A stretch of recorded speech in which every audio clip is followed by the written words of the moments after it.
नमस्कार. शटर स्क्रीनमध्ये तुमचं खूप खूप स्वागत. आशा आहे तुम्ही सगळे खुश आहात आणि सुरक्षित आहात.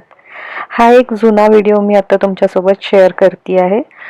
कारण सध्या थोडीशी तब्येत माझी म्हणजे अप्स अँड डाऊन्स सुरू आहेत, त्यामुळे नवीन काही मला शूट करता आलेलं नाही आहे.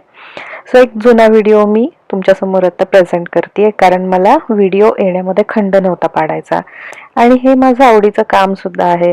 जसं की ह्याच्यामुळं मला थोडंसं म्हणजे हे एक काम असं आहे की ज्याच्यामध्ये मला मेडिसिनपेक्षाही जास्त रिलीफ मिळतो. म्हणजे एखाद्या पेन किलरनी जेवढा रिलीफ नाही मिळणार तेवढा मला या कामामुळे रिलीफ मिळतो.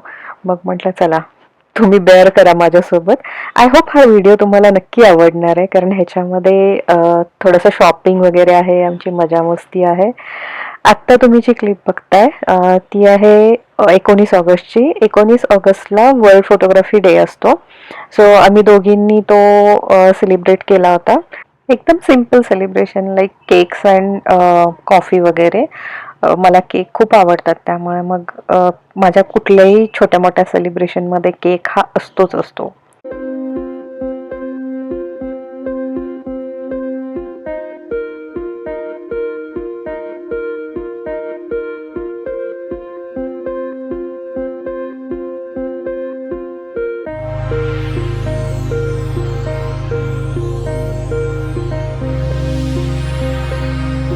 नेक्स्ट डे आम्ही दोघी गेलो होतो कोल्हापूरला शॉपिंगसाठी.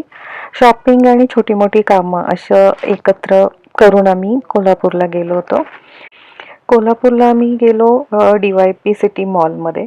मला शॉपिंगसाठी इथे यायला खूप आवडतं आणि इथेच आज मला विद्या पण भेटणार होती, त्यामुळे मग एक सेंटर प्लेस ठरवून आम्ही इथे भेटायचं ठरवलं होतं. तर बाय द टाईम आम्हाला 2-3 कामंसुद्धा होती, तर पहिले आम्ही ती पण कंप्लीट करणार होतो. पण झालं असं की आम्हाला असं वाटलं की पहिल्यांदा शॉपिंग करू, त्याच्यानंतर कामं करू आणि मग विद्याला भेटू. पण आम्हाला शॉपिंगला इतका वेळ लागला की काही गोष्टी ज्या शॉपिंगसाठी ठरवून गेलो होतो, त्या न घेता आम्ही तिसऱ्याच गोष्टी घेऊन आलो होतो. त्यामुळं खूप सारा वेळ लागला आम्हाला तिथेच आणि मग आमची 1-2 कामं जी होती ती राहिली. पण शॉपिंगचा आनंद मात्र खूप खूप घेतला. यावेळेस आम्ही थोडे बॅग्स घेतले, थोडे कपडे, थोडं कॉस्मेटिक्स वगैरे असं बऱ्याच गोष्टी घेतल्या.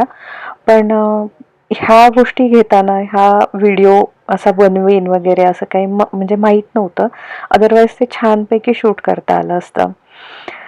विद्याला यायला थोडा वेळ होता, तोपर्यंत माझं हे असं टाईमपास चाललं होतं किंवा ह्याला विंडो शॉपिंग असं सुद्धा आपण म्हणू शकतो.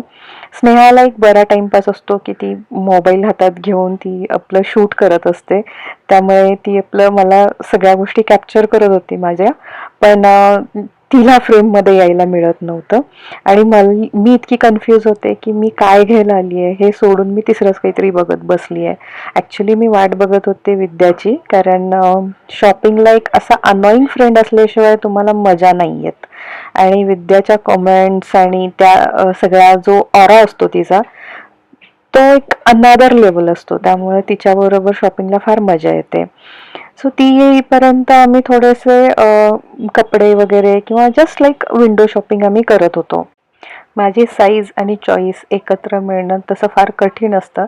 त्यामुळे मी शक्यतो मॉलमध्ये जाणं प्रेफर करते, कारण तिथे वेगवेगळे ब्रँड्स असतात आणि एखाद दुसऱ्या ब्रँडमध्ये माझा साईज मिळून जातो जो मला आवडतो, किंवा माझ्या आवडीचं फॅब्रिक, डिझाईन वगैरे असू शकतं. त्यामुळं मग मॉलमध्ये जाणं मला जास्त आवडतं शॉपिंगसाठी. ॲक्च्युली तसं बघायला गेलं तर मला स्ट्रीट शॉपिंग पण आवडते, पण ते बार्गेनिंग वगैरे किंवा म्हणजे काही गोष्टी मला येतच नाहीत. त्यामुळं मग स्ट्रीट शॉपिंग मी टाळते. किंवा मग आता कसं होतं की मी आता बसनी गेले होते, त्यामुळं मग बस स्टॉपपासून DYP सिटी फार जवळ आहे, तर मग तिथल्या तिथं ते सोपं पडतं. त्यामुळं मग आम्ही डिसिजन घेतला होता की तिथे जाऊयात आणि विद्यालाही तिथे येणं सोपं पडतं. त्यामुळे मग आम्ही सेंटर प्लेस म्हणून तिथे गेलो होतो. मला मॉलमध्ये खरेदी करायला आवडते. याचा अर्थ असा नाही की मी लोकल गोष्टी घेत नाही किंवा तिथे जाऊन शॉपिंग करत नाही. मी माधवा रोडला पण शॉपिंग करते, असं काही नाही आहे. पण मॉलमध्ये कसं होतं की वेगवेगळे ब्रँड्स तुम्हाला एकाच ठिकाणी मिळतात आणि तुम्हाला चॉईस पण राहतो. दुकानांमध्ये गेलो, जर एखादी गोष्ट नाही आवडली किंवा जर साईज वगैरे नसेल, तर रिकाम्या हाती दुकानातून परत येताना खूप खराब वाटतं. कारण त्यांनी खूप मेहनतीने सगळ्या गोष्टी दाखवलेल्या असतात. आपण सांगेल तेवढे कपडे खाली काढून टाकलेले असतात. सो ते सगळं आपण बघून तिथून काहीच खरेदी न करता बाहेर पडणं हे सुद्धा थोडंसं खराब वाटतं.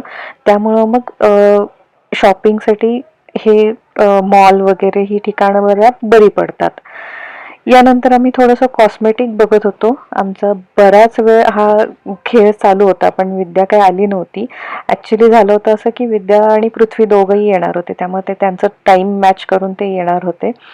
तोपर्यंत आम्ही मग बऱ्यापैकी खरेदी करून घेतलेली होती. यावेळेस स्नेहासाठी खूप साऱ्या गोष्टी घेतल्या. मी गेले होते माझी खरेदी करायला, पण नेहमी असंच होतं की माझी खरेदी करायला म्हणून आम्ही जातो, पण मॅडमचीच खरेदी करून येतो. कारण बऱ्यापैकी ज्या आवडणाऱ्या गोष्टी असतात त्या तिच्या साईजमध्ये मिळतात, मग आम्ही घेऊन येतो. आणि ह्यावेळेस पण असंच झालं होतं.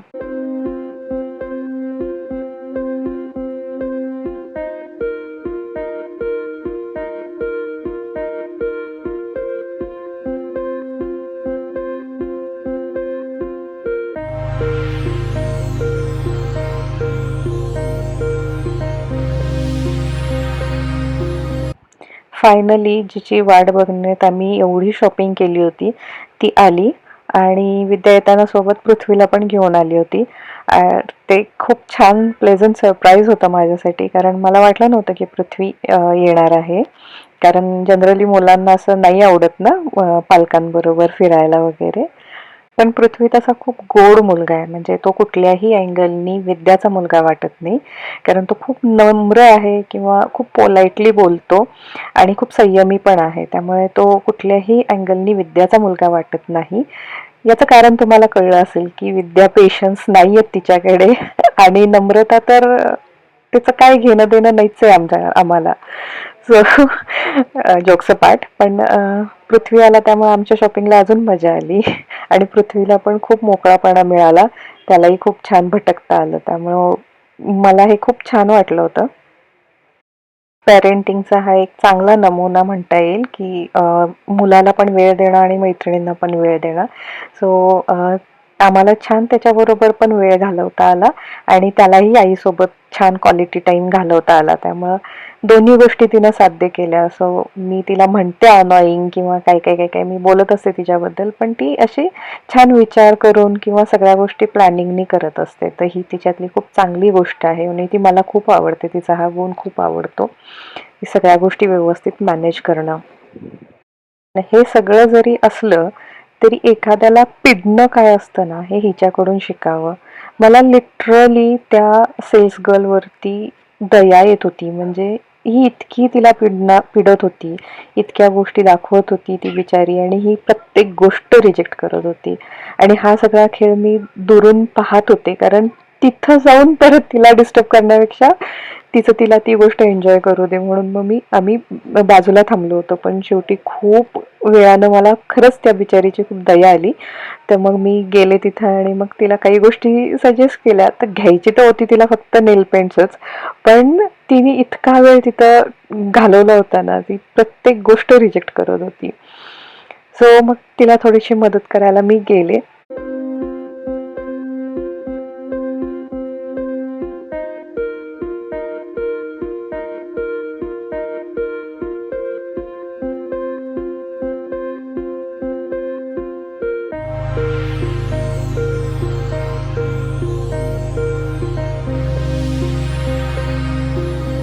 फायनली आम्ही गेलो कपड्यांच्या शॉपिंगसाठी आणि तेच खरं तर मेन शॉपिंग होतं आमचं. आम्हाला काही कपडे घ्यायचे होते, पण ते सोडून आम्ही बाकी सगळी खरेदी केली होती आणि थोडासाच वेळ उरला होता. पण तरीसुद्धा मग आम्ही गेलो त्या सेक्शनमध्ये. आता इथे पण इतकी मजा असते ना, की प्रत्येकाच्या चॉईसेस ह्या वेगवेगळ्या राहतात.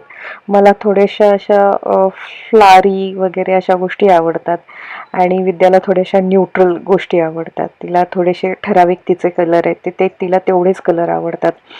फार पेस्टल कलरमध्ये ती नाही जात आणि मला फार पेस्टल कलर्स आवडतात किंवा वेली, पानं, फुलं अशी प्रिंट असणारे वगैरे कपडे मला जास्त आवडतात. तर थोडीशी आहे आमच्यामध्ये तफावत, विचारांमध्ये पण फार तफावत आहे. पण स्टिल आम्ही खूप चांगल्या मैत्रिणी आहोत. म्हणजे तुमची मैत्री किंवा तुमचं नातं हे तेव्हाच टिकतं जेव्हा 2 विरुद्ध लोकं एकत्र येतात. हे माझं विश्वास आहे, कारण माझ्या ऑलमोस्ट सगळ्या मैत्रिणी ह्या अशाच आहेत. खूप दंगेखोर, खूप मस्तीखोर, पण त्या मनाने तितक्याच सुंदर आणि हळव्या आहेत. आय डोंट नो हा व्हिडिओ तुम्हाला कितपत आवडेल किंवा ह्या व्हिडिओमधून तुम्हाला काय मिळणार, but thank you so much हा व्हिडिओ तुम्ही मला पूर्ण पाहिला.